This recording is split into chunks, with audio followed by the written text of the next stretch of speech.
What's up, Nikki? We do not kneel and we suffer no fools. A turd and a heart. That's kind of like that. That's my romantic life right now. A turd and a heart. Tickle Trunk says, I wouldn't touch Jada Pinkett with a stolen dick. It's like trying to catch the unicorn in the king's forest. It's not going to happen. But unfortunately, that unicorn is a hoovering hobgoblin who will completely destroy you and just might spread STDs. Where can I find a chick like that? Because I'm done. You know what? I could just have like a very subordinate nuclear family, bark like for me, bitch. I am down at this point, really. As long as she has a warm vagina.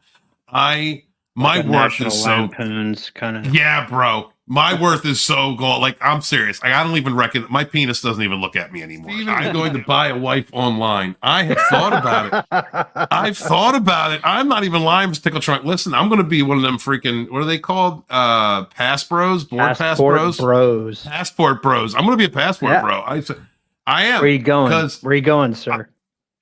Somewhere Asian. He says $100. Steven goes to Thailand and finds a lady boy who knows how to cook. That's awful. Why are you putting that on me, bro? Shit. No, I'm not. Listen, no dong. I don't want no dong. Oh. Hi, Beth. Hey, Beth. How you doing, sweetheart? We were just talking about toxic bitches, and I saw you pop up. I just want to let you know, like, you can shit in my bed anytime, hon. All right, you come right in. I want you to have Taco Bell that night. I want you to come right in and just lay it down, lay it on me. I'm not into scat. I'm just saying, like, I would take that as you love me. Like, that's how toxic our relationship is. So attracted. I'm so attracted to Beth. Like, I want to have orgasms like Chernobyl explosions. You know what I mean? Like, what did you walked into the fun segment, Beth. That's what you walked into. I just want to say, if you have not already, please check out Sporking News Podcast. He carries a lot of meat. He has a big stick. He carries that on his show every single week. So wash your hands, wash your ass. And if you leave a narcissist, you had better learn, because you might get burnt. Be good to each other, yet suffer no fools. Remember this day, man. It will be yours for all time. We have shown them that a trembling hand can become a fist. We have challenged the idea that a slave must always know his place, excepting Rod and Lash, because he was taught to accept it. We built their mighty republic with our hands and our blood and our lives. And we can see it fall at equal cost. You opened my eyes to this, Spartacus.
Hail the chat. Thank you guys so much for being here. Appreciate you showing up. Smash that like, share out the link if you will. Gonna have a fun discussion tonight with myself and my cohort on the Trainwreck Express. Immortal motherfucking Coil. What's going on, brother? What is happening, my savage friends? You are listening to the voice of Immortal Coil. Your oracle of whiskey mysticism. Revolution is my name. Hard at work on the Fandom Menace Volume 2. I have actually just turned in Chapter 3 for Stephen's scrutiny, and I am currently working on Chapter 4, where we're going over the weirdness of the Raylo phenomenon. So, looking forward to that. Yeah, brother. Thank you so much. Greatly appreciate you and all the hard work you're putting into this. We're gonna get this book out this year, and then we're gonna rework Volume 1. Looking forward to doing that too. And with us also is the amazing, the talented Stark of Iron. What's up, Tony? Oh, wait. I'm doing all right. Been working extra hard, and I'm once again back here to give the what for to episode 2. Seems like there's some fucking sword play ahead. Yes, Anakin. Very good. I would like to discuss backstage. What's with the gay theory? What's I don't understand. Coil, what the hell's that about? Oh, that okay. So I have this working theory that Palpatine is so pissed off at Darth Vader because he was secretly gay, and Darth Vader burned off his cock on Mustafar. And you think that's the conflict? You think that's why Palpatine was so let down? Well, it's one of them. So we were sort of hypothesizing that Palpatine, because he probably wanted to be on the bottom, but now that he's forced to be on the top, he's developed some sort of quadriplegic kink where he pulls Vader out of the back of the tank, but still makes him wear the mask because that's his version of like the paper sack. You guys know about the one bagler, that kind of thing. And panel comments are very much open. Sorry, I'm answering Cotton. Oh, okay. Cotton's more important. Snow's out there. Oh, no. Snow is Snow's no, out Cotton, there he says, Stark, you need to learn how to double fist your puppets. That would be awesome because, as you know, I could switch my voice profiles on a dime. And that's one of the things that I would like to do is bring, two puppets onto the screen. But I need a green screen, a wider angle to bring them both into view. Right now, I just don't have the resources, hence my Mega Chat PayPal incentive to be able to do that. Because PayPal directly goes towards the growth of the production quality of my channel. Well, we'll go and put that in the chat.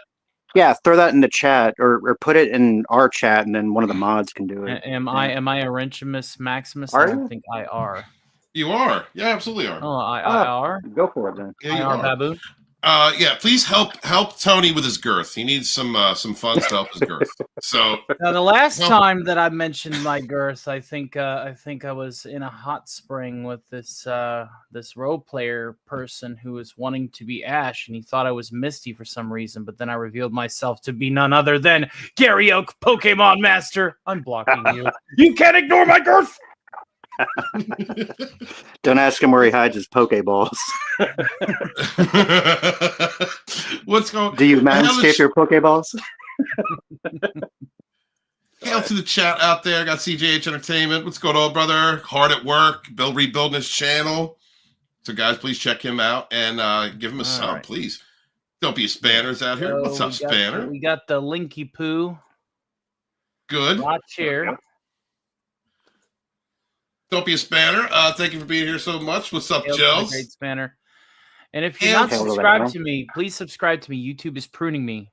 They're pruning me right and proper right now. So are they? They are. Every time I get like 2 subs, they're taking 1 away. I've watched it. They are pruning me. They're like, "How dare you, break through the glass ceiling? We got to fix this." They do that. They do that, man. Well, January is a trough. A lot of people don't know this. So there are certain seasons of the year where YouTube is going to go, "Oh, well, you're growing. Congratulations." Then there's seasons where YouTube is going, "You're acting kind of sus because this is a slow month. This is January. What the hell are you doing?"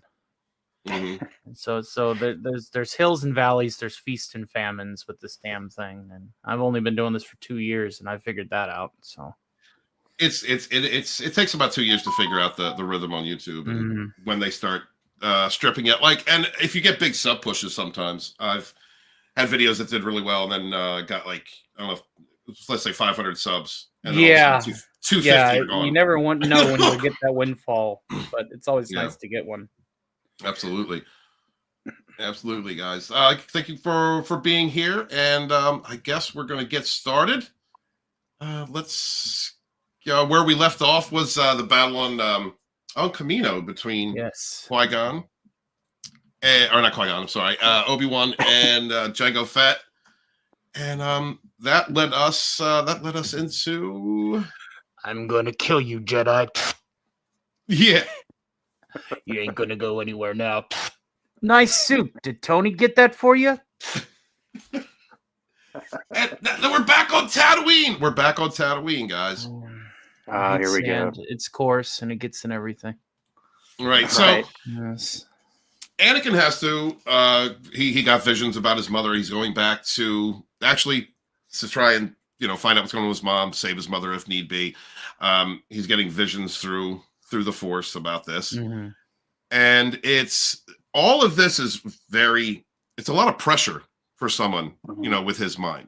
So you've got this very talented, gifted, warrior empath, spiritual monk, universal monk, who has been separated from his mother for a long time. That was his only family unit. The one father figure that he had, Qui-Gon, died really early. Qui-Gon kind of came through with a little bit of daddy energy for him, and then he's thrown into this cult. I mean, the cult of the Jedi, the cult of virtue, where he is taught not to indulge his primal instincts, but to seek the higher path, live in the 5D, live in the spiritual realm, which, to someone who has been through what he has, can be jarring, because he was very much, when he was a kid, he was very much living in the 3D.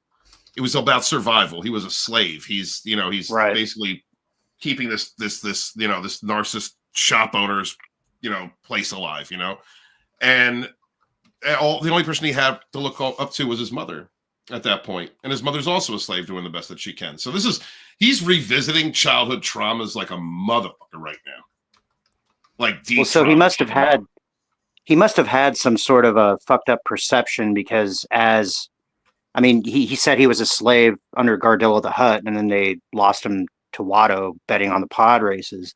So Watto was a male influence in his life, but this is like an abusive, possibly child diddling little, flying monkey, right?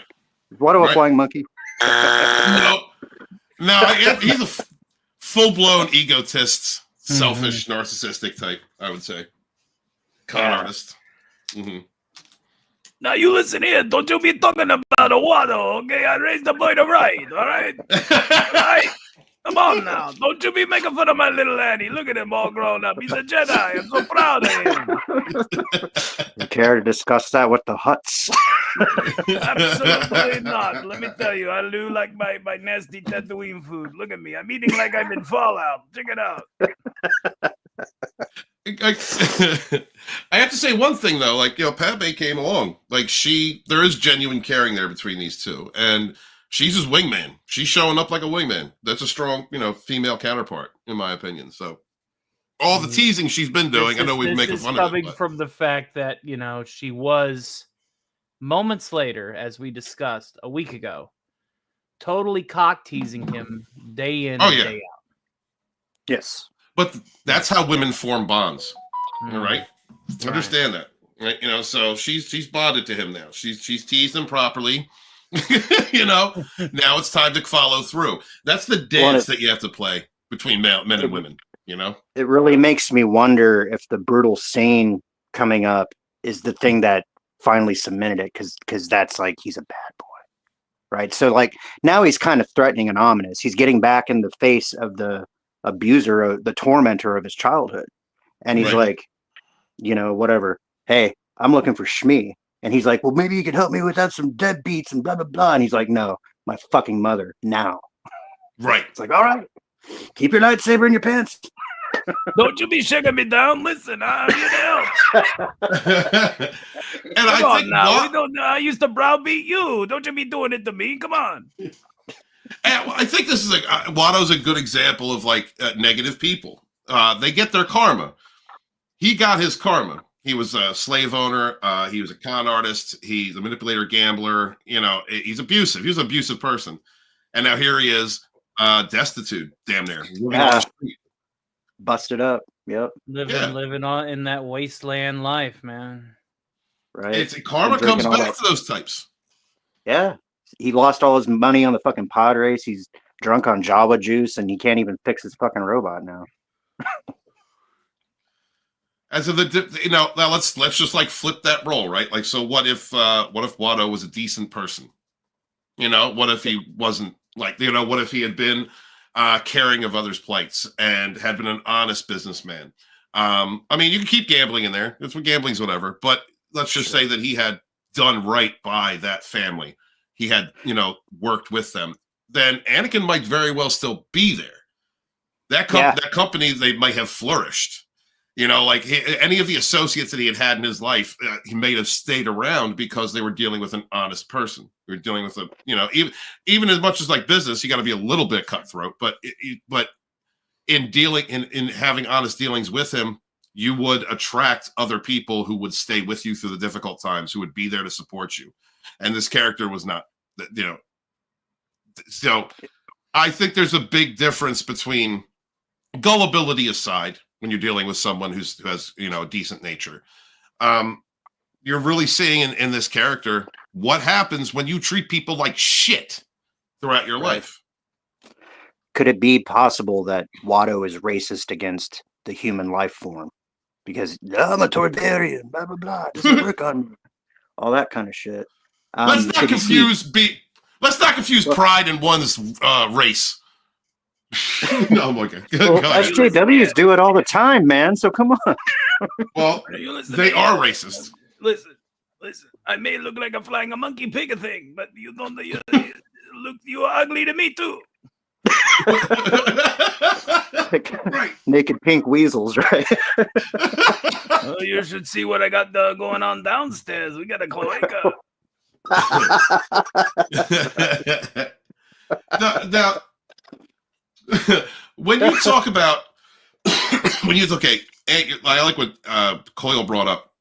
You know, now he's looking down at Anakin has returned to this place where he was once weak. This is a reminder of when he was a slave, when he couldn't do anything to help his mom, where he left his mother wounds, father, you know, childhood wounds all over the place.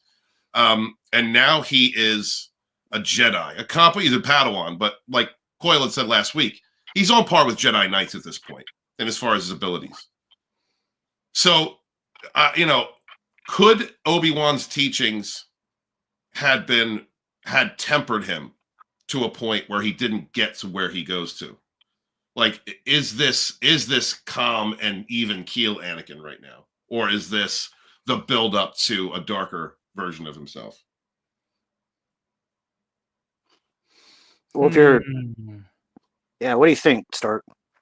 Well, if Watto laid the foundations to Anakin's mental issues, I think, given that he was a slave, and that's definitely carried over. Mm-hmm. So there's probably definitely some power fantasy there as a child, and now he has a power beyond. He's got catharsis, even if it's catharsis born of a negative outcome. Like he's low key reveling in the comeuppance. Yeah, absolutely, he is. Absolutely, which goes against the, you know, the discipline that Jedi are supposed to have. I mean, you're supposed to emotionally react to nothing. Right. So what we have here is a failure to communicate. Right. Well, so we do have Anakin cut loose on his first mission, you know, and Palpatine kind of spun the wheel to make this part happen. So now all of a sudden Anakin is out of the influence of his master. He's trying to impress a piece of trim, and he's suddenly standing in front of this guy who browbeat him as a child. So now it's like, all right, Watto, it's business time. Mm-hmm. Go check your fucking files. Where's my mother? Check your shit. Absolutely. Your shit. And so, what's an important one thing that I teach, people when I think it's kind of relative when you're narc slaying, when you're out there really truth campaigning against your abuser, showing them for who they are, exposing them. Mm-hmm. Emotional control is so very important. So important. You have control. You have power in the entire situation. Anakin understands he has power in this situation. Oh yeah, and he's able to manipulate reality with his mind. Yeah. Well, I mean, that's an additive power. It's a hell of a power. But maintaining composure, understanding your strength, so very important, because you don't want to allow yourself to go back into those places where you felt wounded. All right. I mean, it's that creates emotional reactivity, and that is a path to making mistakes. All right. A little Django here. I mean, a little Boba here. Sorry, a little Boba. Bobette. Yeah. Okay, now we're going to get back more into the sci-fi aspect of this. I really liked this scene in the aspect that, we're starting to get into the action, more of the action part of the movie. And took them long enough, but yeah. And it took them long enough. Well, it was such a build-up. Look, it's amazing how Lucas had such a hard job trying to put this entire story into 3 films, because I think it should have been like 4 or 5 maybe, in order to tell this the complete story itself. But hey, you know what? Go ahead and Immortal Coil. What did you like about this? First off, I love seeing Slave One in action. Oh yeah, and let us not forget that Disney tried to rename Slave One, and the name Slave One had rename it to Boba's ship. Boba's ship. Dumb. They called it the Fire Spray when it's actually Fire Spray class. But the epithet Slave One had nothing to do with the subjugation of others. He didn't fly around and create slaves. And in Legacy canon, which is no longer canon, it's Legends now. Jango Fett was a slave, and he killed his slaver and stole his ship and called it Slave One as a sort of fuck you. It's like him showing his dick no matter where he flies around the galaxy. So we need to understand that, first of all. Second of all, Boba Fett, unaltered clone, so he's biologically identical to Jango. Jango's teaching him everything he knows. This is literally like if you want to think about it this way, Steven, this is like a reincarnation of sorts, even if it's only genetic, right? Hail Snow. Is he in there? Hail Trans Fat. Hail Jim Henson's middle finger. We love you around here, sir. We do. Very hilarious time in the DMs. Yeah. Straight again. Mm-hmm. Yep, and apparently Della Rose loves him too. What? Yeah. I'm like, you got a fan, dude. Snow, you got a fan. He loves you. Yeah. Yeah. It takes a lot. Understand, Snow Dub. Understand it when a narcissist starts making fake accounts in order to harass you because you don't give a shit about them. To me, if it's a male narcissist, I think he wants your ass. All right, male narcs are closet gay. Okay, let's be real about this. They want to poke you in the butt. There is something about Della Rose. He wants that puppet ass, is what it is. He's thinking about it at night, and I don't mean to freak you out. Your puppet hole, yeah. Your puppet hole, yeah. And this is why narcissists sit up there. See, male narcs have like a toxic woman living inside of them. All right, they're really females, and so they want to be a woman. And right now, John Della Rose wants to be your woman, Snow. Okay, you have to accept that. He's chasing you. All right, he wants to love you. So maybe you should. I'm not saying do it, but maybe tease tongue punching his back hole a little. Just a little bit. Just a tease. You should make a new puppet called Rose Johnson, and he hangs out with my crotch, but my crotch, he doesn't want to have anything to do with him. He's like, no, I'm not that gay. Just saying. Next time I'll ask him if he wants me to send him some explicit selfies of Joey.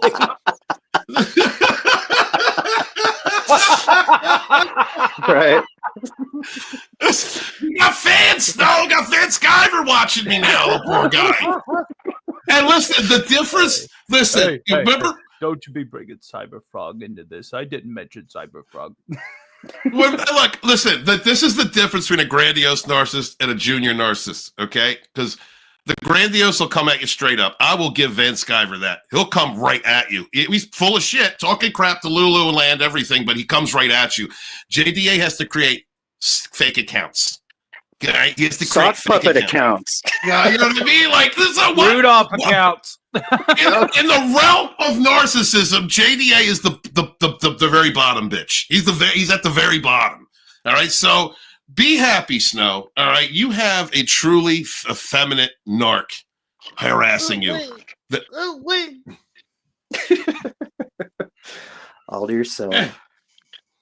Yeah, all right. Yeah, and that's the difference. That's the difference. All right, go ahead, brother. Go ahead. There you go. So hail trans fat before we move on. Yeah, so a purely unaltered genetic clone. Now, there are a couple of more interesting things here. In the audio commentary, the sound effects guy, Ben Burt, he talks about how when he was tasked with coming up with a sound for the seismic charges, that he decided the opposite of sound is what it needed. So if you listen real closely at this point, the music cuts out and we hear nothing. And then suddenly we hear the meh. Mm-hmm. So that's something else.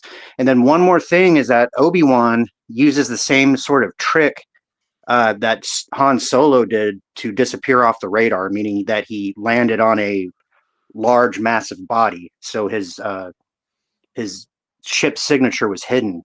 But when Han Solo did that in Empire Strikes Back, Boba Fett had already seen that. So he knew to stay behind and wait in the garbage until the Millennium Falcon floated away. No, I never put that together, dude. Yeah. Well, you know. There you go. No, you're that's a great. Thank you, Star. I appreciate that. Yeah, I meet people and I'm like, I like Star Wars more than most people do. And they're like, oh, well, I like Star Wars too. And I'm like, not like I do. So. Dude, I really like this, first off, because it showed, Obi-Wan saying, I hate flying. It's the kind of a thing with him. Like, he doesn't like to fly. But it showed that it, again with his Jedi skills, right? He knows how to use them. Stark, how'd you put it last week? He's not the most powerful, but he's not the most powerful, but in his weight class, he is the most capable. Because he knows how to technically use it. Like he knows how to use his full potential with what he has got, what he has been right. And I think of the same thing with his flying capability. And intelligent. Yeah. But really, for me, seeing Slave One in action, that was exciting. If I may elaborate on that point just a little bit. Oh, sure, buddy. Sure. All right. You guys know Dragon Ball Z, right? Yes. Mm-hmm. All right. Piccolo. That's Obi-Wan Kenobi. Obi-Wan Kenobi is Piccolo. He is the tactician. He's the person that can hang, but knows that if he is outclassed, he has to think outside the box. So that's where Obi-Wan falls in as far as power level to being able to effectively use it. He's Piccolo. Very good. I also think that Obi-Wan, having spent the last 10 years with Anakin, probably picked up some piloting skills, He does know how to learn from observation and from his own mistakes and all that kind of stuff. So, plus he's patient. Obi-Wan's probably the most patient Jedi until Disney got a hold of him anyway.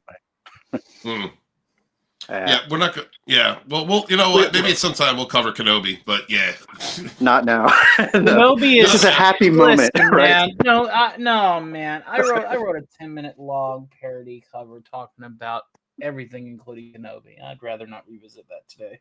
No, we're not going to do that today. We'll do it later. We'll borrow a line from episode 3. We're not going to worry about that now. This is a happy moment. There you go. It's such a 21st Oh my century God. attitude, Fry. Right. Death by snoo. It's a ball of garbage where they sent it out in like the mid 21st century and it came back around in the mid 31st. And they're like, wait a minute, this is your garbage. Yeah, we just launched it into space and said, fuck it. What's the worst that could happen? Oh, man. Yeah, it comes back in Star Trek, the motion picture, to kill everybody.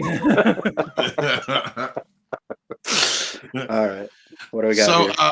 Well, Coyle, my Star Wars nerd. What? Tell us what he puts the tracking device on, follows it to Geonosis. To Geonosis, yeah, Mhm. yeah. So, it's interesting too because I've seen several different iterations of that, but using tracking nodes and all that kind of stuff. Maybe that's something was suggested to Vader. I doubt it. I think Vader is smart enough to figure that shit out for himself. But had to float that idea out there. Maybe the chat has something to think about. But here we land on Geonosis, and this is the secret droid factory base, you know. But I'm also thinking that, you know, because this Death is Star lab. right. It's also the Death Star lab initially, again before Disney. But I'm also wondering if Palpatine is trying to initiate the Clone Wars. He knew that the droids were going to be in one place, and he knew that the Jedi were going after the clones. Is this another instance of the spider in the middle of the web? What do you guys think? No, Palpatine foresaw everything. This was all part of his plan. He knew that there was going to be a small force that the Jedi were going to send out because that's the Jedi's MO. Just send a couple of guys, handle a situation, then they'll send a couple of guys, handle a situation.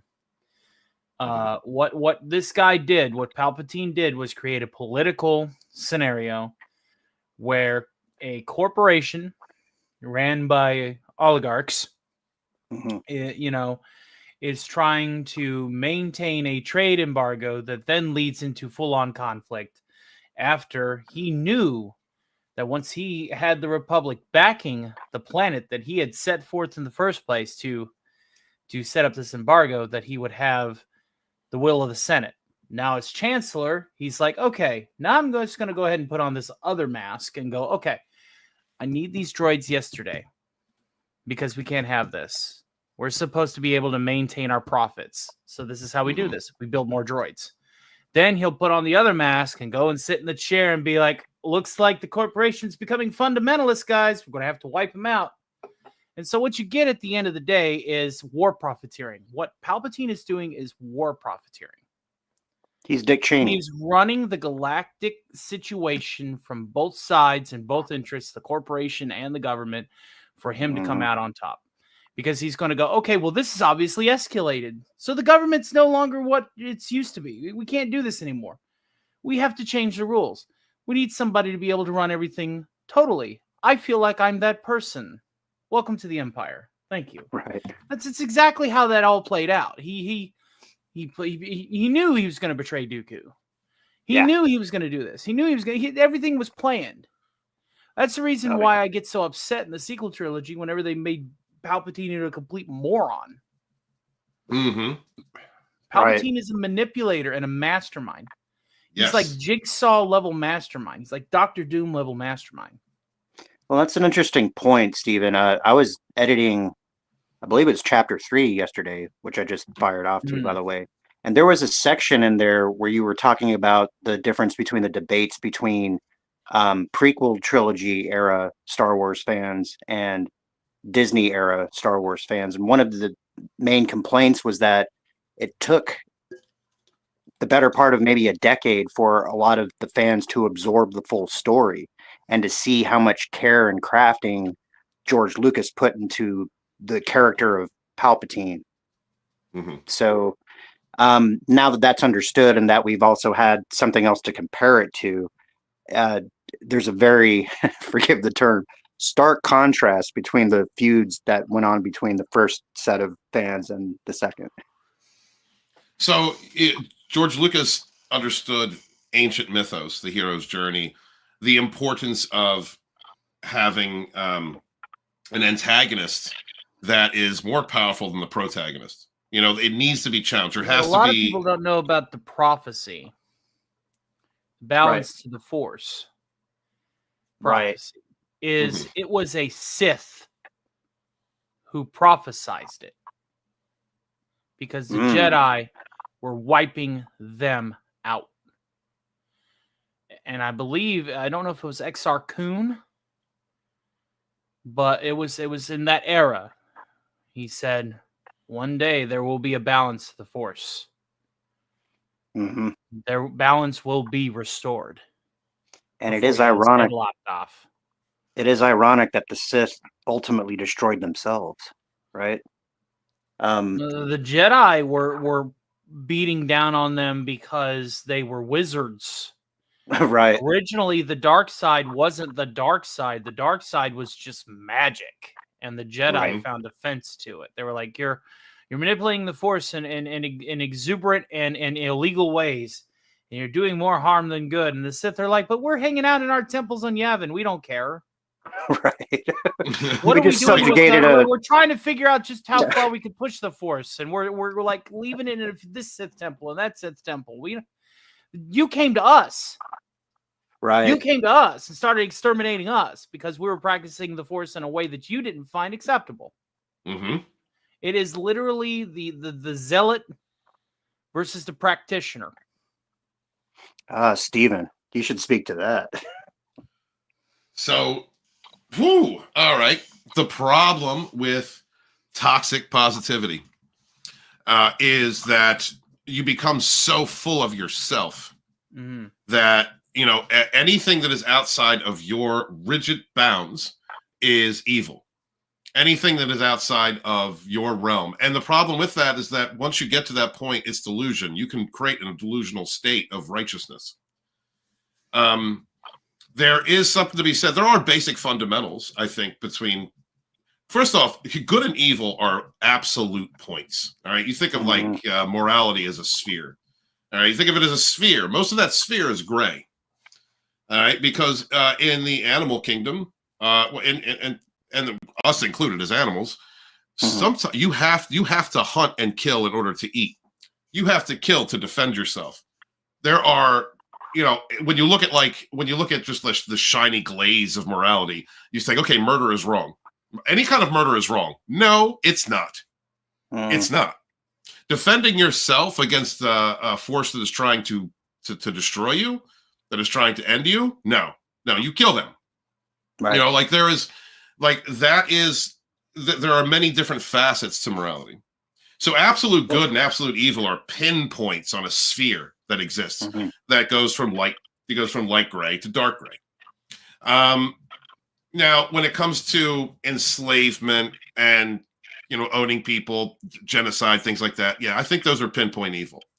But completely wiping out a way of thinking, a way of a system of thought on like is toxic positivity. That's toxic. That is evil. That's evil disguising itself as light. It's still toxic, right? When you multiply a positive and a negative, what do you get? Negative. 0. No, you get a negative. Or negative. Yeah. You're all right. So putting toxic in front of your positivity is ultimately what? Negative. Negative. Right. It's a negative. And so that's the issue. But we've seen that in institutions, governments, religions. You know, you can get to that point. So wiping out all of the Sith is a negative, because the one thing that the Sith understood in all of their contradictions or whatever they may be, is that balance in the Force is there's a lot. You have to balance light and dark. You have to accept dark. Dark has to be a part of you as a person. You have to embrace your negative side, your darkness, your shadow self. Complete. Absolutely. Right. And so when you have a universe that is run by Jedi who are all light, who have this rigid system, which then becomes dogmatic and to a degree delusional in their goals, then you have people like Dooku, create Right. Dooku's. Right. And that is Well, the that's result why, of Geonosis. You create Plagueuses, you create Yes. Palpatines, you Yeah. create. Yes. Darth The Bane's. thing is Yeah. the Sith weren't ambitious, evil, tyrannical overlords until they had to be, until there was only a handful left. Right. Yep. So They became blinded by the revenge because their entire order was wiped off the face of the galaxy, not the other way around. Right. Well, and two thoughts there. Number one, that's why Luke, Grandmaster Luke in Legends, was such a huge figure, because he did understand the difference of light side and dark side. In Legends, he actually went to the dark side for a little bit. In the shadows of the Empire. There you go. Thank you, my friend. And he was able to take those lessons and then instruct his Jedi Order more along the lines of Qui-Gon. There's a will of the Force versus the Sith assertion that the Jedi had basically become the light side police and their masters and keepers were the Senate. So interesting shit, guys. Yeah. Well said. All right, so let's go back. Annie returning home. Anakin returning back to Tatooine. The Lars Homestead. The armpit of the galaxy. The armpit of so here he goes approaching a home that he never had. And I see this like Anakin approaching Lars, is like, okay, mom got freed and was, basically bought by somebody else and then married.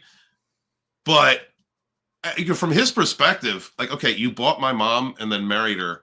Did you was it just another slave? I think it's just another slave bargain. I would think if I was him.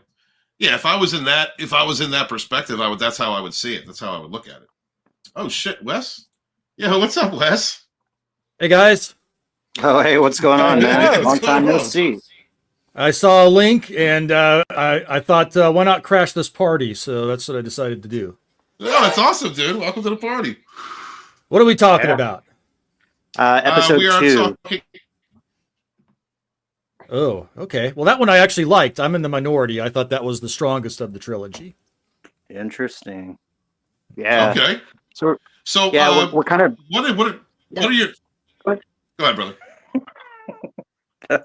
No, we're just kind of breaking it down, going scene by scene, looking at it philosophically. We're also poking fun at it a little bit, but we're also looking at how Palpatine created Darth Vader, and more from like a psychopath creating a narcissist.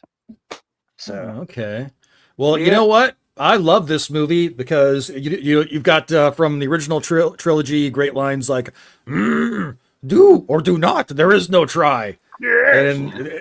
And in this one you got sand. I hate it. It's coarse, gets everywhere. Let's not forget they're animals, and I slaughtered them like animals. I hate them. Nice. So we're taking a look at Anakin right now, returning back to Tatooine, and he was a slave there. He was taken away from his mother, giving him mother wounds, thrown in with the Jedi, taught to dismiss his primal instincts and think with a higher self. But now he's returned back home after having visions of his mother in distress, the one that he hasn't been allowed to see or interact with. Kind of the, it's an unhealed. This is like an unhealed trauma in him, and now he's seen Watto, and now he's going to the Lars Homestead to a family he never knew, a man who bought his mom, and then all of a sudden that's his husband, that's her husband, and now the husband has let her down, and she's been taken by sand people. And what kind of what is Anakin thinking psychologically? What do you think his view is stepping into the Lars Homestead after all this time and in this environment? Yeah, guess go first. Go ahead. Oh, me? Yeah. Oh, okay. Well, I don't know. I'm kind of when you put it that way, it makes me think about it a little differently. I don't know. I'm just kind of reflecting on some of my friends and some of the weird domestic situations they were involved with, and spaced out moms and a slew of different stepdads coming into the picture, and quiet resignation with bursts of, anger. Mm-hmm. Yeah. Yeah. Yeah. I mean, I would think it, because that's how kind of the way that I looked at it from this perspective is, he didn't have a family. Now here's mom's family. Mom was sold to you, and now all of a sudden she's mom, and now and she's she gone. disappeared on your watch. On your watch. Yeah. Right. Yeah. Go ahead, Alex. Run with it.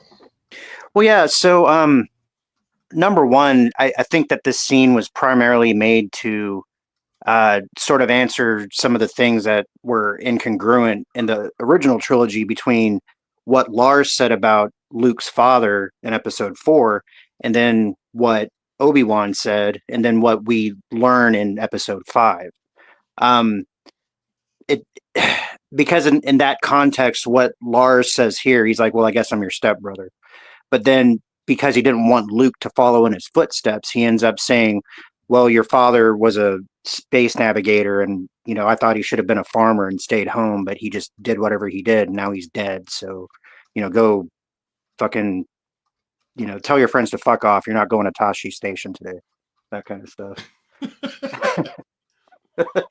But yeah, so Anakin shows up, and like he's greeted with this family that he never knew and never was a part of. He is polite enough to them until he realizes that, yeah, she disappeared on his watch. So where's he going to go? What's he going to do?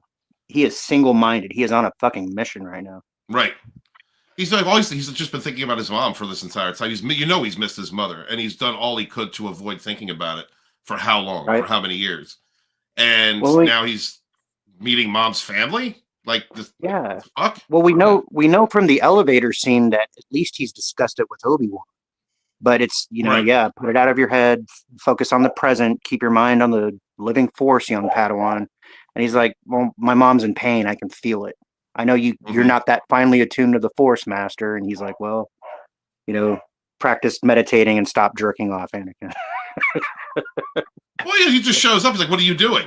What are you doing? Well, what's happening? Where's mom? Why aren't you out there? Like, what's going on? Yeah. Everybody's in robes and hanging around drinking blue milk. Right. What the fuck are you doing? Yeah. Well, and obviously, so Klieg Lars, he floats out on his, Back to the Future skateboard wheelchair. Oh God. And he's his leg's been fucked up. And right away, Anakin knows, because Klieg says, look, us and 30 other guys, we went out looking for them, and fuck all happened. And Anakin knows that if he was there, all it would have taken is him. And he's about to show us why. Yeah. Yeah. And yes, the slaughter of the animals. I'd also like to mention that if I was Annie, I would have just listened to him say whatever he said and just walked around to the back of that fucking chair and just flip the switch and let it fall to the ground. You know what I mean? Just turn it off. So it's been a long time since I've seen this movie. So just an aside here, are we still calling them sand people in episode 2, or is that a no? Well, we can't say sand. Yeah. Sounds like we can't say sand ninjas on the radio. So. Oh, okay. You have to call them something else. What was that noise he made? He was like, sounds like a sand person to me, but what do I know? Right. Well, when sand gets under your foreskin, you make some terrible, painful noises. That's why they're so grumpy. It's coarse. It gets everywhere. I mean, they have to wear those silly looking masks. I mean, shit, I'd want to beat anything with a stick, all the time. There you go. We've cracked the code. We've cracked the code of the prequel trilogy here. It's actually not about the Skywalkers. It's about how bad sand is. Well, see, Steven, that's what happens when you don't clean your peen. That's right. we were taking bets last week what the sand people actually look like underneath those masks, Wes, and I said Blaster from Thunderdome. Like, that's what I think they look like. He has the mind of a child. 3 seconds, break neck. 1, 2. All right, I'll do it. Disarm. I hope they never show us unless they have. Oh my God. That's right. Pretty good. So Anakin goes and stands at the same crater that we saw Luke staring at the sunset. So obviously that's a rhyme scheme there. I'm fairly certain George Lucas went back to the same fucking plot of land in Tunisia to set up the set. But essentially, Anakin has walked out on the Lars, and they're like, "Well, where are you going, boy?" And he's like, "I'm going to go find my mother. I'm going to go do something." Yeah, and this is where Padme's starting to get wet. She's like, "Oh, he's really going to go and do it, isn't he?" Yeah, she even changed to her like sexy desert robe. You know, the kind of like Jasmine from from Aladdin. A whole new world. And we were here just a few moments ago, but it is definitely new, and this is true. That's why we're gonna bone in the next 2 scenes. Annie, is that your saber? Are you just Is that happy your to see saber? me? Are you just happy to see me, cowboy? So yeah, she's teased him for days. She's worked him up. Right, hit the nose switch. She was in the room next door when he's having nightmares. You know, playing a rabbit. No. You know, Annie's having nightmares laying in the boo. You know, in the next room. Yeah, his balls are the same color as his lightsaber. Right, big bright blue. So, he needs to kill some people now. Oh yeah, he's gonna slaughter them. Like Emma. This is what women do. All right, this is the games. This is what turns them on and makes us homicidal. All right, so he's got to get a nut off somehow. Yeah, and today it's going to be murder. And no women listening to this program. We're talking about other women. Yeah, absolutely. We're not talking about the harem. The Dragonstorm. We love the Dragonstorm harem. We love all of them. But no, she's definitely come with him on this ride. You know, it's like she's showing her ride or die. You know, he's dealt with her torture. She understands that as a female, and now she's with him. Mm-hmm. You know, she's watching him. But this is truly, I think, this is the moment where we get all of the built-up aggression, in these next scenes, that a person would get if you separated them from their parents and said, "No, you can't talk to them anymore. No, you can't talk to your mom anymore. No, you can't. No, you gotta follow this rigid rule and structure. You've got to think this way, and no, you can't have anything to do with your slave mother. You can't have anything to do. You have to leave them behind. You're a new life now. You have a new life. You know, and I think this is him breaking, having to revisit these wounds, having to revisit his childhood. You know, psychologically, this is the breaking of Anakin and putting him down a path where he learns that aggression gets things done. Especially after coming to this place. Nothing gets done until you take charge and say, "Fine, I'll do it myself." Right. Mm-hmm. Mm-hmm. Right. There's even some. We got to find a good seed with the Raiders getting slaughtered. You must fish it now. It's coming. Shoot, up. hate to cut it short, but unfortunately, I just got called into work, so unfortunately, I gotta brother. But I wanted to drop by and say hello. Yeah, dude, thanks for stopping by. You're welcome back next week if you want to come. Okay, sounds good. We'll see you guys. All right, bye. Yeah, the fourth wave. Right on. He didn't want to stick around to see the dissection of the animals. I wonder if he's crazy. Yeah, some people it's sand. Right, it's the sand. Wes didn't like the sand. I like the sand. It feels good in between your toes. I think it would have been funny if Anakin sliced through one of the Raiders, and then they were like sand inside, just kind of. You know, they were literally sand people. Then Spider-Man swings in and go, "I found you, Sandman. I finally found you."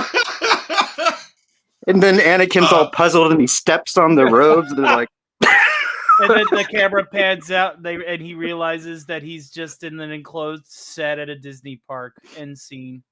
Right. Dun dun dun.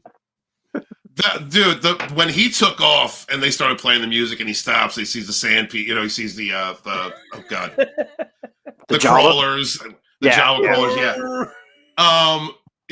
when it comes to like a build up in the energy of a movie, of a film, great Yes. fucking scene, dude. You know, just like you're waiting for it. This is Darth. You know, this is Darth Vader. You know, this is the making of Darth Vader. So, like, everything that he's had to deal with, you can really sympathize. And just like Thanos, all right, like you can see Thanos' point of view to a degree. You know, like you can sympathize with his plight and why he took the direction he did. And I love how that is the reoccurring theme. Like a really good villain is a villain that is written in such a way. Assume I can just get a hold of him here. So I understand that you want my point of view. Thanos. Yes. I believe that Anakin is finally beginning to learn that the responsibility should only fall on the shoulders strong enough to wield it. That is the reason why he did what he did. You know, and I would have to argue. The hardest choices take the strongest wills. Yes. I would have to argue that Thanos with the glove is probably one of the only villains that could take on Vader, because he would need all of those Infinity Stones to do it. As much as I respect Darth Vader and his ambitions, and his ability to get things done, it is quite unfortunate that if we were to cross paths, that he would be yet another minor obstacle for progress. Yeah. Thanos without the glove, Vader wins. Vader wins, yeah. Yeah, I think so. Unless I think it's that's comic book Thanos, then Vader still gets his shit kicked in. Okay. If it's comic book Thanos, you gotta remember, comic book Thanos can project energy, shoot lasers from his eyes, is strong enough to, like, you know, lift, you know, God knows how many metric tons. Yeah, Thanos. I didn't know that. Thanos survives hot lava, whereas Anakin almost burnt alive in it. And he wasn't even in the lava, he was just close to the lava. Right. Like, Thanos is weighted in that shit, dude. No contest. So, okay, Thanos still has his dick. Thanos has psionic abilities, is a mastermind, a genius. You know, Vader, while being the most powerful Force user in the galaxy in history, is still bound to the limits of the Force that he has taught himself. Vader never really learned Force lightning. He never really learned any of the old Sith spells. He only knew what Palpatine allowed to teach him. Right. And you also got to remember that the suit was literally designed to keep Vader in a state of constant pain and anger. Palpatine designed the suit with the occasional times for it to fail. The respirator would shut off, forcing Vader to use the Force to sustain his life and get angry and grit his teeth. You know, sometimes a joint would lock up in mid combat just to piss Vader off and constantly create that intense pressure of Force. Yeah, no. Palpatine kept Vader on a leash, and that leash was the suit. Two things that brings up. One is the training of Darth Maul, which was agonizing. You know, he terrorized and tortured him. Yeah. The second actually brings up a question, which I've heard before. So why didn't Vader upgrade his suit? Because Palpatine would have known. Do you think Palpatine would have stopped that? Do you think he would have? Of course, he would have punished him and would have probably downgraded the suit to an even more state of inefficiency, borderline disrepair. Jeez. I've actually heard the theory too that it would have he would have had to be outside of the suit for too long to actually do anything useful, because the suit's just a shell. Like, he had all kinds of shit going on inside. Like, his lungs are gone, his heart's gone. You remember in Return of the Jedi when Palpatine lights him up, you can see that some of the C-spine was replaced with mechanics. So there's a lot of broken shit about Lord Vader that but I mean, that's just canon. If you want to theorize, he probably could have done it, but yeah, Palpatine would have known. Palpatine, like, I always feel like he always kept like one evil eye on Anakin, just to because he was determined to be only one final Baneite Sith. Spot that Palpatine could never reach Vader, and that was when he was in the meditation pod. Yeah, because that was sealed off. Mhm. So he was determined And to he be would've- the last Banite Sith, and he wanted to be the immortal Sith. Right. So, yeah. Yeah, man. Then, of Interesting course, shit, when you get guys. into like extended storylines and stuff, and you see Vader's ambition to, just like the Sith before him, to overthrow him, become the new master. You know, those were always apparent. I mean, look at the Force Mhm. Unleashed. Even though it's not canon, Right. It should be. It should be. It should be, Ugh. but it isn't. Yeah. They're always trying to kill one another and outmaneuver one another. George Lucas said Exactly. that himself. Yeah. Yeah. So, yeah. So then here we have And that's Anakin. why as Vader Harley Quinn. wanted to get to Luke first. Yes. He wanted to keep Luke away from Sheev. Mhm. Yeah. And I would even say that there was a tiny blind spot.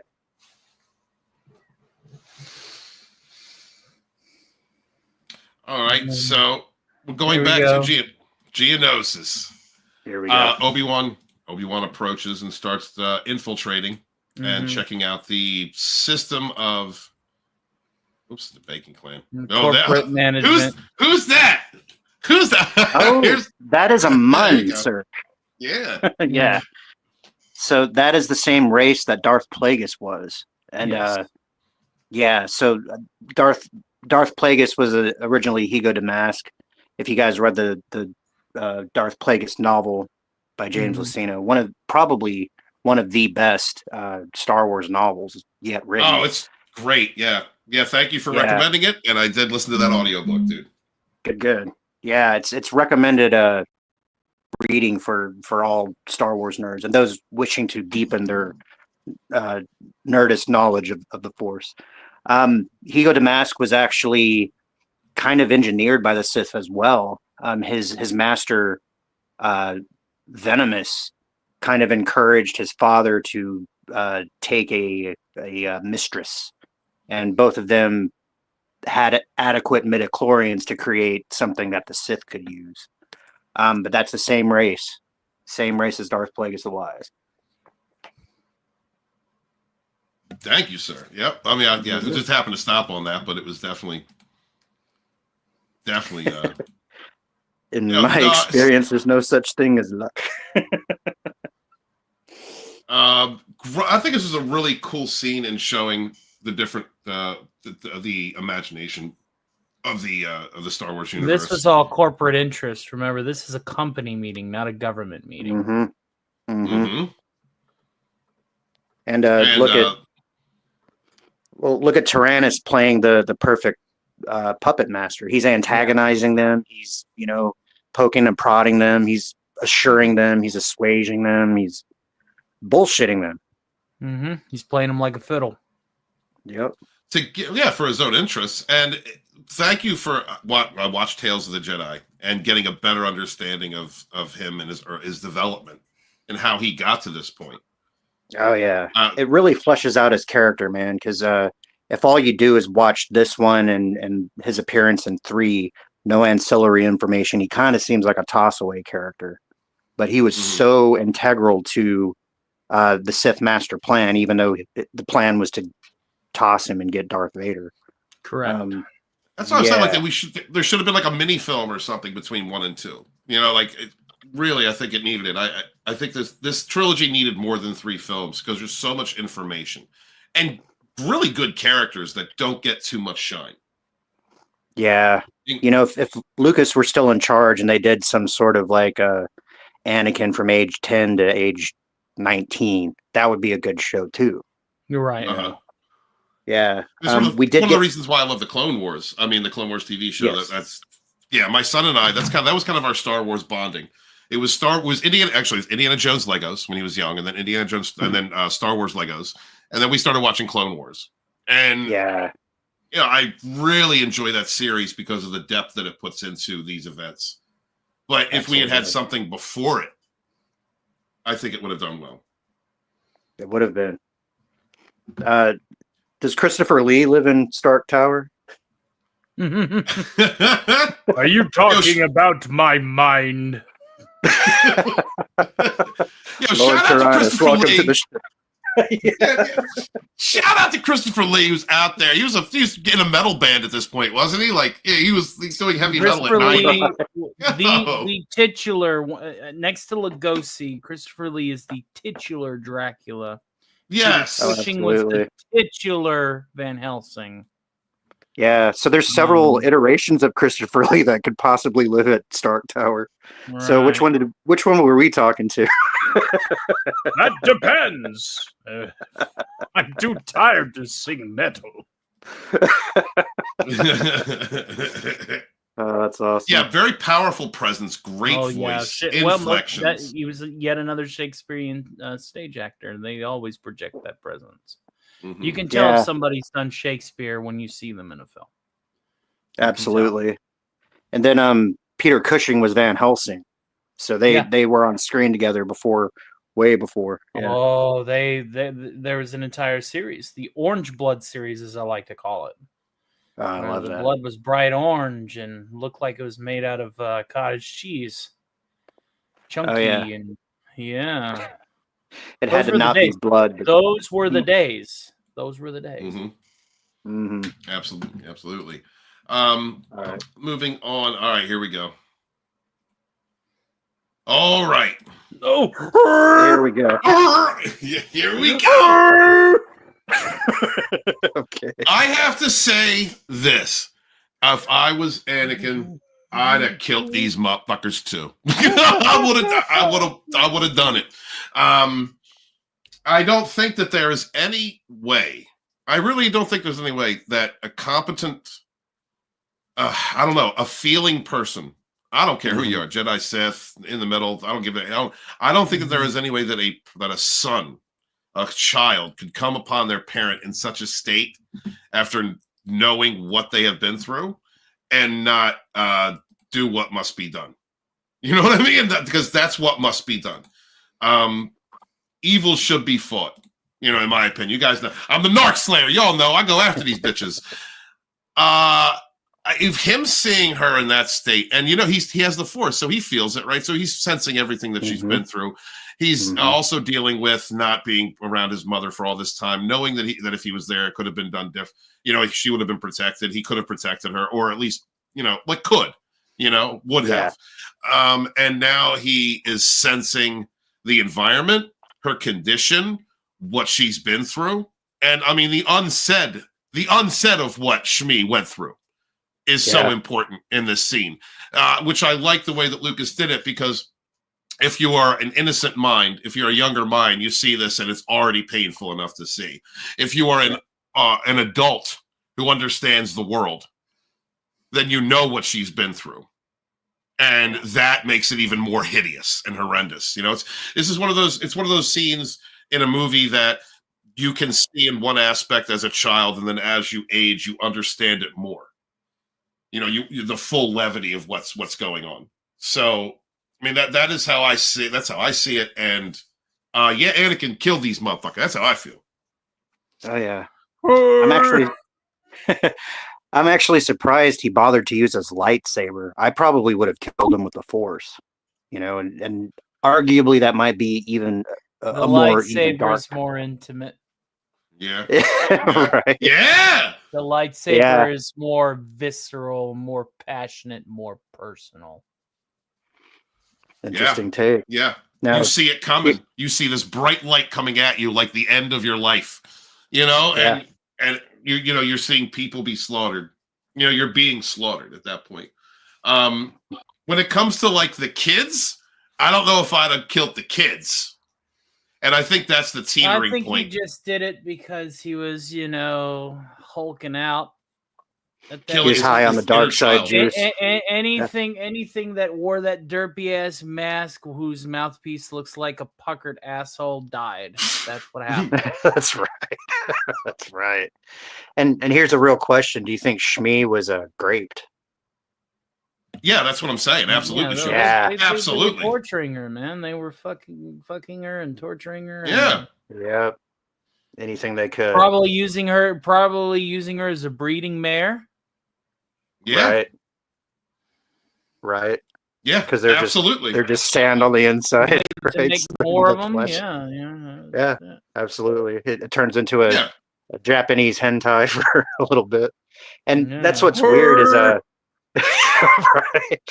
They're permanently That's how stuck in an oak that's face right. with that Cotton, fucking Cotton makes a mask. good point. Cotton Ministries says it meant the younglings too. See, the thing is that's how he desensitized himself to killing kids. The doy. Well, so the way that I look at actually I was going to bring that up too, because it's crazy. do you psychologically think that has to do with him murdering his inner child? Possibly. You know, Feel because what happened. really. Go ahead. Okay, he could walk into a tent, feel what happened. You know, he touches his mom. He probably felt her trauma, and then she dies trying to say that she loves him, and it's like you couldn't even let me have her say I love you. So he, you know, obviously he cries for a second, and then it turns into pure blind fury. Mm-hmm. Yeah, Because you have to disconnect yourself from love. I think love, you know, to get to a point where you're murdering everything around you. That's psychopathic rage. You know, it's and like I said, I understand why he got to that point. I don't blame him for getting to that point, considering the conditions of what he had been through, what he's dealing with internally, psychologically. But there is that line of morality that exists where you decide, do you go full dark? Do you go full evil? Or do you have some restraint? And Anakin in the scene decided no restraint. Everyone was going to die. Everything was going to die. And I think that's the difference between a justified rage, justified vengeance, and just pure psychopathic rage. Yeah. Well, and here's a weird thing too. On the Revenge of the Sith, like special features, George Lucas revealed that he shot the scene where Obi-Wan hands off the children to the Lars at the time that he was filming this. So I think George Lucas knew that Anakin was going to kill the younglings in the temple, so he set up this scene to sort of you know, show that he was capable of killing children even at this stage. Yeah. You have to be detached.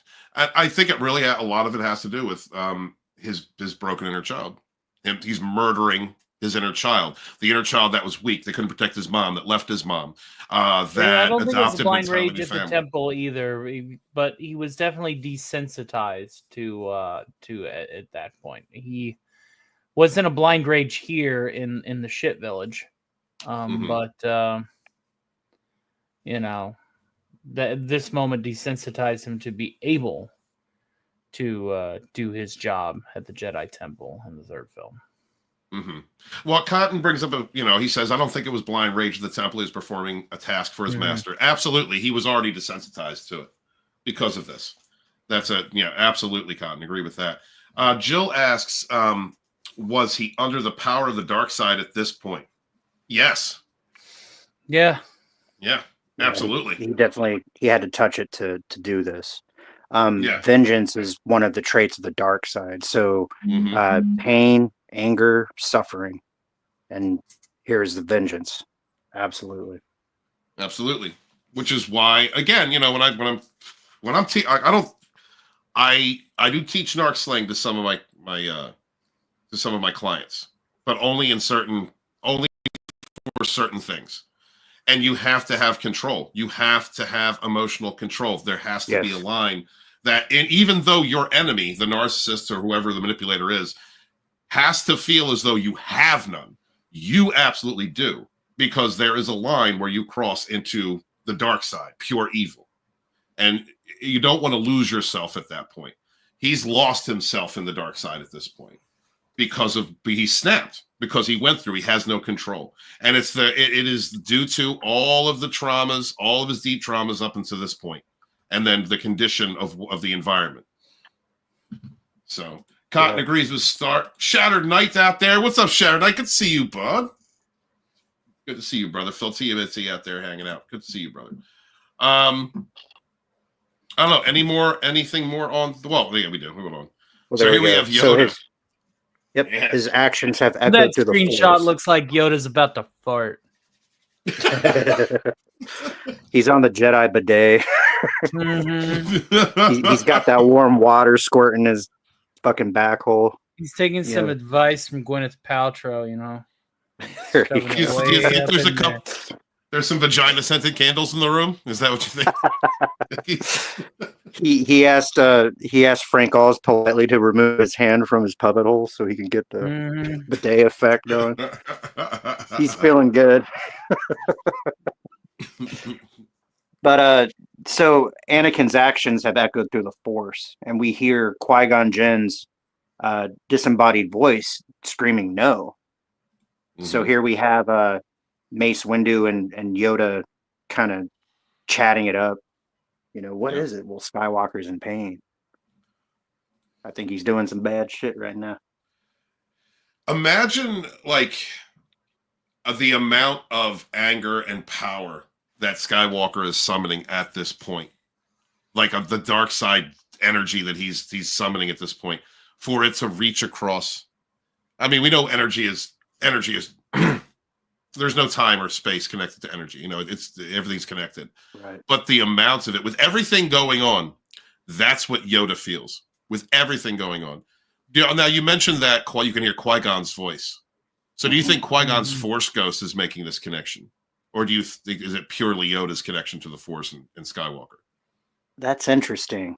Well, Force ghosts, I feel like unless they're actually physically physically, you know what I mean, etherically manifested in a particular space and time focal point. You know, say when Obi-Wan manifests on Dagobah to talk to Luke about Anakin. I feel like they're more or less omnipresent, you know, and they can shift their awareness to the people and things that they care for.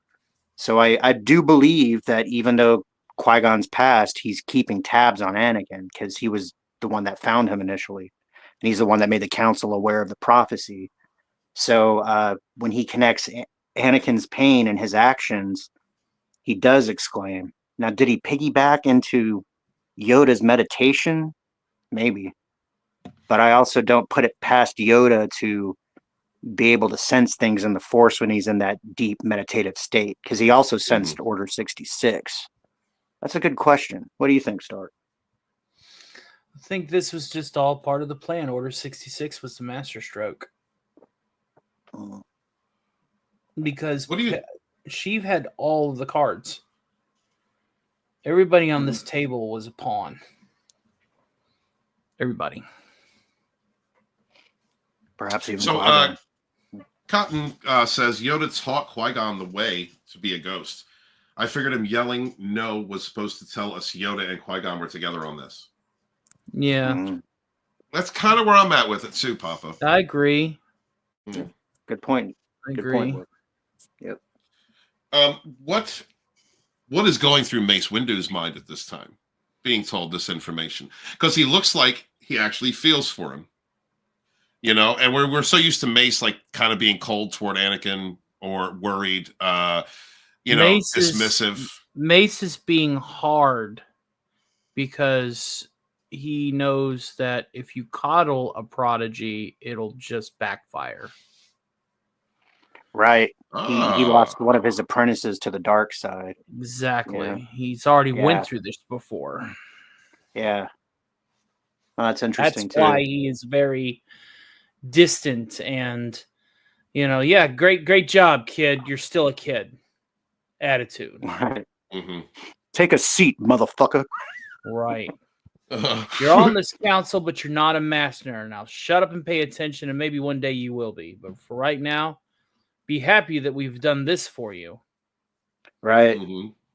So that there's also so that we can watch you. The whole point is, we're watching you. Right. Don't fuck up. You are still immature emotionally to the point to where you can fuck up. And if you fuck up, you're going to fuck up so hard that everybody's going to know it. Oh, yeah. And they did. So that's interesting, too. I read somewhere that until Anakin showed up, there were theories that Mace Windu possibly could have been the chosen one, which is why he reacted so like, you speak of the prophecy that's going to bring balance to the Force? Do you even know what that means, kid? Right. I want you to reach in that bag and grab my lightsaber. The one that says, Which "Bad one is motherfucker." That's right. Now, you see that? See what's dangling from it? That's 1,500 credits. Take that. It's yours. Sit down and shut the fuck up. But help him, we must. No, Yoda, don't you do a damn thing.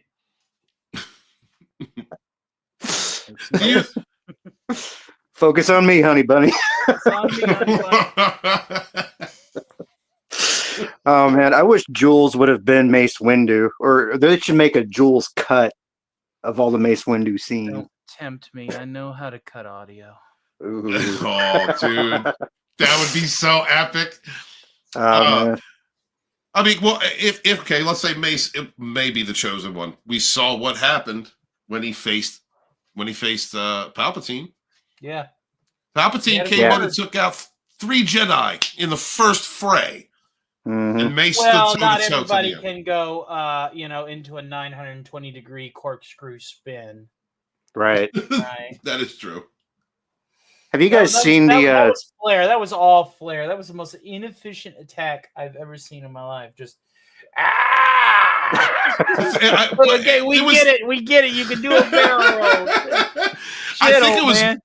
Well, I think it was diversion, shock, and awe. I think that's a shock and awe move. Because if you're in a fight, like I do it all the time. I'm 5'6". You know what I mean? So when I initiate a fight, it's loud and proud, real quick, and then strike. Because you want to shock. I'm usually fighting someone bigger. Right, exactly. Well, I'm fighting somebody bigger. So I have to go from calm to fucking out of my goddamn brain to concentrate fight. And that is what when I'm fighting a bigger person, that's what gives me the advantage. So I think that actually that scene, the corkscrew move, is him. That's shock and awe. Don't know what's coming at you. That's actually how he survived the flourishing. Yeah, that's actually how he survived the explosion of the Death Star 2. He went right into the warp zone. Yeah, right into the warp zone. Well, because the ultimate solution is a 920-degree spin, even if you're like in a hyper radioactive series of Kyber crystals. It is. No, it's like Spock station. Yeah. You just got to do a barrel like Star Fox. It's a Star Fox method. You do a barrel, everything will be fine. Ain't that right, Pat? Well, that's what we learned from Mr. Spock in Star Trek 4. If you just do like a hook around the sun, do a little barrel roll, and then suddenly you're in 1986 or whatever the fuck it was. A double dumbass on you and so forth. Right. All right. So before we close it out, let's go to Let's go here, and so Obi-Wan's sending a message out to Anakin, hoping it gets through. Before he's caught and he loses his droid. I forget the droid's name. I forget. It's an astromech. It's R4. No, R4s are the ones with the cone heads. That's I forget it. That's either an R8 or an R2. Poor little guy. You're about to go bye-bye. I'm sorry, buddy. Go, wow! I know. He put on the red for stop. Yeah. Okay, so Obi-Wan Texas Rangers trying to send a message. And the eyes of a ranger are upon you. That's what a ranger's gonna be. That's so funny. Yeah. So he's, he initially sent the message to Naboo, but he's like, Anakin's on Tatooine. What the blazes he's doing that? Right. You never listen, Anakin. You never listen. Right. See, poor guy. Your new master never taught you how to barrel roll, and I didn't either because I have the high ground. I know if you did a barrel roll, I would have died. Right. So hold on. The package is in the chat. The package Kevin Yang is in the chat. Oh, there he is. You got to give respect to the bulge of the Dragonstorm community All right, ladies, just want to let you know if you're looking for a well-hung Christian, then that's the man to go to right there. All right, he's not only holy, but he stuffs them as well. So thank you, Kevin. Good to be here, bro. Yeah, good to see you, man. It's been a while. Talking about Star Wars tomorrow in a junior class on fantasy. That's awesome, Kevin. Wow. Oh, there you go. So, definitely bring up some of the more esoteric marks. I guess I was wrong. Oh, she looked it up. What was that old unit? Hold on. Now I need to do a little research. The one that blew up on on Luke's farm. Yeah. All right. Hail to the harem. Thank you. Hail to the harem. Backing me up there. Backing me up there. I mean, look, it's just it was not an only R5 unit. Okay, it was an R5 unit. All right. All right. Well, how's a bad motivator? Tony, the more you know, sir, the more you know. Thank you. Play the music. Yes. I learned something today. All right, so he's retransmitting. Have Anakin retransmit this to Coruscant, and this is where we learn about. This is where he gets captured. Let's say that. Mm-hmm. Yep, he gets captured, and I'd love to get into Dooku a little bit, but let's just close out with back at the car. Let's close out with this because I think it's important. All right. Yep. So R2 receives the message because R2 is the ultimate wingman. He has every attachment possible. He's always there for you. He can listen. He can any hole can be filled by R2D2. Find a better tool. Totally. So Anakin takes him to the cantina, and R2 goes up and hits on the woman and acts like a jerk. And then Anakin walks up and goes, "Is this little droid bothering you, man?" And then he seals the deal. That's right. The ultimate wingman, because R2 doesn't care. He's botchy, man. Don't you know? He does. He goes up to a young lady. Which is the language of love, mind you. Totally. He goes up to a young lady, and one of his ports open, and then like the wang on the Sawzall attachment comes out, and he's just thrusting it at her. And then Anakin walks up and goes, "Is this little droid upsetting you, man?" Oh, he gets like this at this time of the month. It'll be fine. Yeah, totally. Piss off, little guy. Can I buy you a drink, man? Is that all right?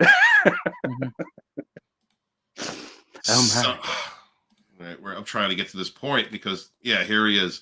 Yeah, man, look, dude. Are we going to end on the rage? Are we going to end on the rage speech? We got to end on rage because we just talked about rage. So this is basically the whole episode. So.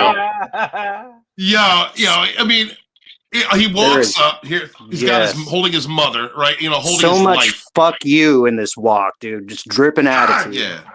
God, yeah. It's pure venom. Yeah, dude. Oh yeah. You ain't do and shit. Look at that guy. Yeah, he looks down. He's like, shameful. Yeah. He's like 30 of you guys, huh?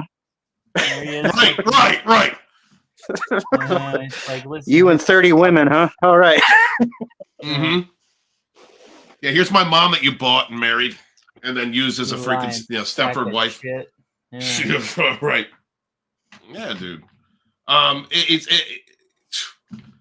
He's lucky. They're lucky he didn't slaughter them. I was just thinking that. They had. He probably would have, but Padme's standing right there. It's fine. Yeah. But this is her gradually growing damp. She's not completely soaked until the garage, right? Yeah. No.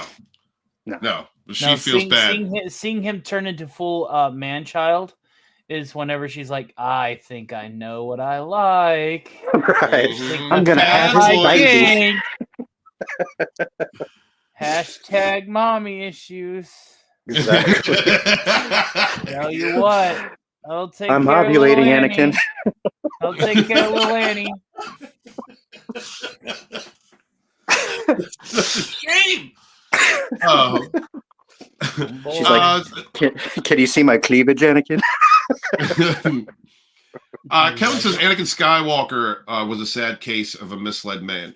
He allowed his fear allowed Darth Sidious to exploit him. Absolutely, but I mean, it was the case. He was Sidious is a master psychopathic manipulator. Mm-hmm. Like, he manipulated this man his entire life. Like, Anakin didn't really have a chance. The only way Anakin would have had a chance is if Palpatine had died. Yes. He had so much control over his life, and he was a master manipulator. And this wasn't just one pot that he had his hand in. It was multiple. He was grooming and leading and gaslighting and manipulating and everything around them, using two different faces, as Stark was saying earlier. Yep. Right? His real face, Darth Sidious, who is a manipulator and a liar and narcissistic, and his and the Senate face, his political face, a liar and a manipulator, right? But full of virtue. He's a good guy. I'm trying to help you. Yes, but of course, you need to understand that we are only trying to restore order to the Republic. Mm-hmm. Yep. Shadow Knight says, laugh my ass off. I don't know what I expected someone to say. You must be an astromech because you've got all these tools I need. Yeah. Right. Yep. Absolutely, Kevin. Sith Rage, Narcissistic Dark Rage. Yep. That's exactly the whole kind of one of the points of this entire series is yes, absolutely. The narcissistic rage. Passion, selfishness, self-centered, grandiose, only care about yourself, willing to destroy anything in front of you, manipulate, lie. Yeah, absolutely. I mean, Darth Vader, Anakin Skywalker is molded into a malignant narcissist by a psychopath. Like, that's pretty much what happened. Like an apex, super egotistical, hyper intelligent psychopath. Like, Sidious is nothing to play with. Nothing. And we were also discussing in past episodes, like in the Phantom Menace, how he is the type of manipulator who can take a loss and turn it into a win. He finds the goods in every situation. He knows how to take a loss and then get a come up from it. I mean, absolutely, he does. That's one of the powers of the dark side. Honestly, you don't really lose. You just take that fucking rage and make something else out of it. Mm-hmm. I would even say that he sets up things that appears to be losses simply so he can push people where he needs them. Absolutely. Yeah. Shadow Knight says Padme didn't care because she's still banging Anakin after he told her about that he killed a clan of Tusken Raiders. No, that's what got him the punani, hun. I mean, brother. Sorry, I didn't mean to call you hun there, buddy. I'm sorry. I got a thing for black men. I'm sorry. It was that's what that's what sealed the deal. She's a good girl. Good girls like the bad boys. All girls like the bad boys, even though they're destructive and it's going to end up in a train wreck and it's going to end up in a toxic situation. It's gonna, you know what I mean? Like, they love the bad boys, but it also comes back to a woman feels secure around a protector, and that's why a lot of women go after the bad boy, go after the liar, and the riding the bike with the leather jacket and he's never tied down, because even those men have an air of uncaring brutality that is how do I put this? If you're a man who takes care of the clan, if you're the protector of the clan, if the protector of the tribe, if you are the defender, you are the provider, that is something women naturally look for. But you can pervert that. Narcissists do that all the time. They pervert that uncaring brutality. And so a woman becomes attracted to that if she does not see it first and get the fuck away from it. She's attracted to that and thinks that that is a provider, that someone is going to protect. But it's not. That's one of the things that narcissists and manipulators use in order to play in relationships, and from the masculine aspect.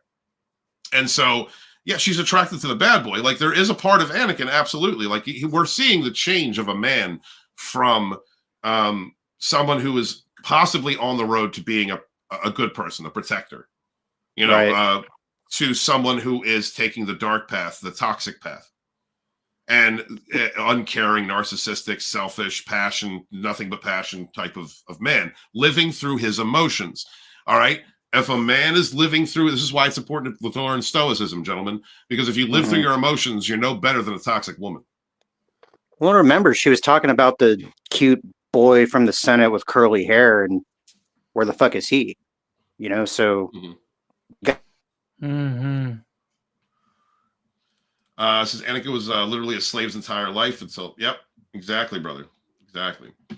Here comes Anakin with his dead mother doing what 30 men could not do. And she's slowly dampening. Yep.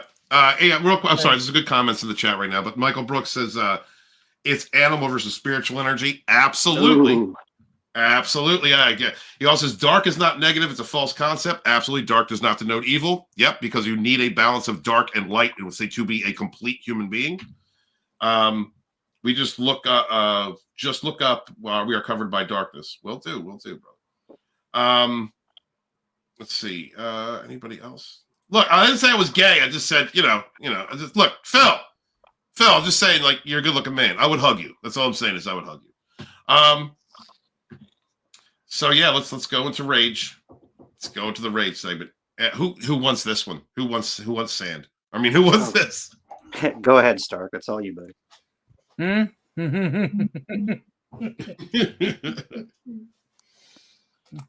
They're animals. I slaughtered them like animals. I hate them. There it is. There's the face. I had to give it for you. There you go. There's the face.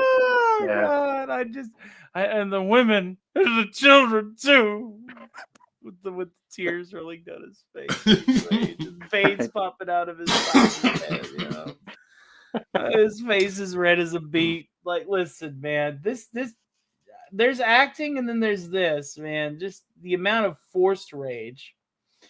He's coming across as a basement drilling man child, not getting his anime pillow. Shout out Punk Waddle, love you.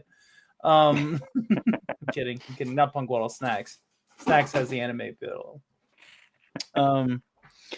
But it's just, you don't go, like, I get that they wanted him to be unstable, but this entire scene is so memeable. Like, because it's ham. It's canned ham. I can't take it seriously. I just can't. See? Look at him throwing shit. but like, you're a Jedi. You don't need to throw shit. You could just, I don't know, turn on a switch and literally just throw everything around in the room and like a fucking poltergeist, and you're throwing a random thing just to accentuate how angry you are. I get it. I get your perspective on this. Understand this. This is the making of a narcissist. This is how they act in real life. This is what they do. This is what these petulant children, grown toddlers spitting out SpaghettiOs. All right, the emotional intelligence of a half-eaten crayon with the color "Mommy is a bad object." This is how they act. This is how these personalities act. This is rage, narcissistic rage. It's all about me. I had every right to kill and destroy and maim and kill the children and do all this, and he's crying because he knows it's wrong. Well, I would have killed them because they're wearing masks whose mouthpieces look like a puckered asshole. I mean, seriously, that's a bad fashion sense, folks. It's like, you don't understand, Padme. They're sand people. And I hate sand unconditionally, even sand people. It's like, I get where Stark. When I first saw this scene, I was right on par with you. I was right on par with, like, I can't take this seriously. This is like cringe. I can't do this. But then when I was watching these again, like in the last couple of years, because I love the prequels. I'm looking at it going, oh my God. Like, that's why we're doing this series, is because of like one of these revelations that I had. Is because I'm watching this and going, oh, because, a person who is unhinged, emotionally deregulated, and hasn't dealt with their deep traumas, hasn't gone through the healing process and covered it up with a patchwork of other shit, which is what the Jedi did. They covered up all this kid's problems with a patchwork of some virtues and bullshit. And so now he's exploding at the seams. He's back in the environment that originally traumatized him. He's now dealing with the fact that he's never going to have that mother connection. Failed his mom. The people that were with him failed his mom. There's no way back. There's no way he can see to heal. He's also around the one woman that he knows is good, right? So this is a good woman that he has. That's like his only outlet to be emotional. Well, that's what you get when you coddle a prodigy. Right. Good point. My man. My man. Well, yep. We also can't deny that seeing Anakin in the same garage that we saw Luke in is member berries. You know, it's satisfying. We like to see that. Right. This oil bath is going to feel so good. And this whole thing about, like you're saying, Anakin had a premonition. He knows he could have stopped it, but he was stifled. So in this scene, he vows to, you know, we can make fun of it, the most powerful Jedi ever. But that's one of his personality defects. He wants to control things. He doesn't want things to change. Yes. And he experienced what he experienced because the Jedi didn't allow him to act on his psychic premonition. I don't know, Stephen, have you ever had a prophetic dream and then when it came to pass, you were just kind of like, holy shit? Yes. Many times. Yeah. So imagine it had to do with life and death and you could have done something. You know, I think a lot of us could empathize with Anakin's position. You know, even if he's being a petulant child. No, I do. I do understand it. Like I honestly do. This is a very critical point in his development. This in his character development and who he is, his psyche. More of his character descent, but yeah. Yeah. Descent. Yeah, thank you. Right. Yeah. Looking back to Kevin, says Master Yoda's warning about new love and when mixed with fear leads to rage were so true, but Anakin was desperate to preserve Amidala's life and indirectly killed her. And that attachment has to do with everything about this movie. Because he's now transferred, and it has been since the beginning, he's now transferred that mother wound to his love interest. Right. And when you have a narcissistic men, they look for their moms. They look for their mothers. Right. They look to reenact that wound and that abuse with them, and that's why they abuse women the way they do. Yeah. Well, and then Padme's like sitting here doing the worst thing, which is like nurturing and coddling, just like Stark said. So she sees his pain, he admits what he does, and then she tries to pass it off as, well, that's being human. And he's like, but I'm not supposed to be human. I'm supposed to be a Jedi. He's beating himself up at the same time. Yeah. Just further contributing another layer to the psychology of what's going to become Vader. Right. Well said. Well said, guys. So I think we will end it here. I think we're going to end it here. Yep. Yeah, it's a good spot because the rest of the movie we'll probably be able to cover next week, and it's all action and fun. So, yeah, man. I want to thank everybody in the chat. Thank you guys for being so interactive. We really appreciate that. Papa, thank you for being here every week. Kevin, thanks for being here, man. Hope try and show up next week. We'll be doing this at the same time for the next several weeks. We're going to be covering after this movie, Revenge of the Sith, and then we're going to the original trilogy. Thank you so much to Phil TMNT, Shattered Knight. Good to see you, brother. Thank you to Michael Brooks. Thanks for bringing that spiritual knowledge, bro. Please come back next week. That's part of everything that we're doing here. Thank you to Jillian. Harem showing up. Greatly appreciate you. And her knowledge about Astromechs. Yes. That's badass. We need that. See, Geeker Girls are awesome. We love them here. Thank you to Keely Chow, Snow W's Entertainment. Snow W's going to be having a show later on. Please go check that out and on his channel. And CJH Entertainment, check him out. And also, Stark, what do you have going on, brother? Okie dokie. Let me go ahead and just set up the proper parameters to do the proper advertisement because there's plugs and then there's Stark of Iron plugs. Coming up, this following Monday is yet another Manic Monday stock party, which will be the first Manic Monday after the first Manic Monday, so the second Manic Monday of the year of our Lord 2025. You never know what we might get into. Game shows, karaoke, character impersonations, parodies, songs, and more. You can find any form of entertainment at the Stark of Iron channel. We have 3 long-form shows every week, and have recently begun a massive push towards short and short-form video content. You can find us right here at the link that has been provided to you in the chat below. This advertisement was brought to you by the fine folks at Grey Tortoise Cigarettes, the Nuka-Cola Corporation, and iodine toothpaste, because if you're going to ruin the first 2 parts of your smile with those products, you might as well go for the full Monty with a tube of bleach and unmitigated fluoride. Thank you once again, Lodonis Dragonstorm, author Stephen Walton, Wash Your Peen, for bringing us together for this particular analysis of episode 2, Attack of the Clones. Thank you, and good night.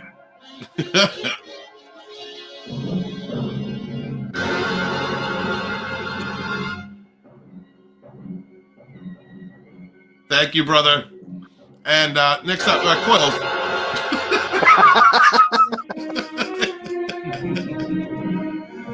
So he can go ahead and write off the music too. I was hopefully. Oh, the epic music. All right. Well, you've been listening to the Sage, Savage, Stark, and Skywalker podcast. We're going to be doing this next few weeks.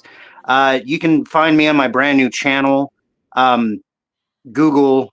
Well, I locked myself out of Google in a very stupid move. So, building a new channel. At the moment, I'm concentrating on. yes, that's a very important PSA at the end. At the moment, I'm concentrating on the Fandom Menace Volume 2, the second in a series of a historical nature, with Stephen Walton, of course. We're currently editing Chapter 4. The preceding chapters have been fired off to Stephen for his review, and we're going to get this book done relatively quickly. We're going to have it out in the year 2025, obviously, and then we'll start making content. Stephen's been my co-host for a long, long time. We're going to have the resurgence of Savage spirituality coming about very soon, and then some new content. So I appreciate you guys listening. Like, share, and subscribe this podcast once it's over. Leave a comment, share it out. Let's get this thing blowing up. Thanks, man. All right, thank you so much, and thank you to the over 400 people that watched our last episode. Thank you guys so very much. Getting rewatch value on this, and I'm very thankful for that. So please make sure to. Oh wait, hold on. I actually watched Squid Game. I'll think that over. Perhaps we will. Maybe I'll get Cole to watch that, and we'll cover that too. Thanks, Kevin. Make sure to support your independent creators out there, whether they're making books, they're making comics, whatever platform they're on, podcasts, whatever it is. Support them, because we don't have an industry to support us. We only have each other, and we rise together. Thank you guys so much for being here. Please make sure to leave a like, share the stream out, leave a comment if you would, and we'll back to tomorrow night. Going to be having an interview with Discernment and Light, Narcissistic Abuse Recovery channel on TikTok and Instagram, and I believe starting out on YouTube here pretty soon. So please check that out. We're going to have a conversation with her and conversations with Kanita the following week, and then we're going to restart Narcissistic Abuse Recovery Heroes every Sunday with Coach Randy White, Immortal Coil, myself, Scott Clark, conversation with Kanita, and Discernment and Light. So looking forward to presenting that to you guys, and my love to y'all. I am author Stephen Walton, the Fandom Menace historian, your historian, born in the chats of the High Council with my brothers and sisters fighting for our modern mythologies. Please remember to wash your hands, wash your ass, be good to each other, yet suffer no fools.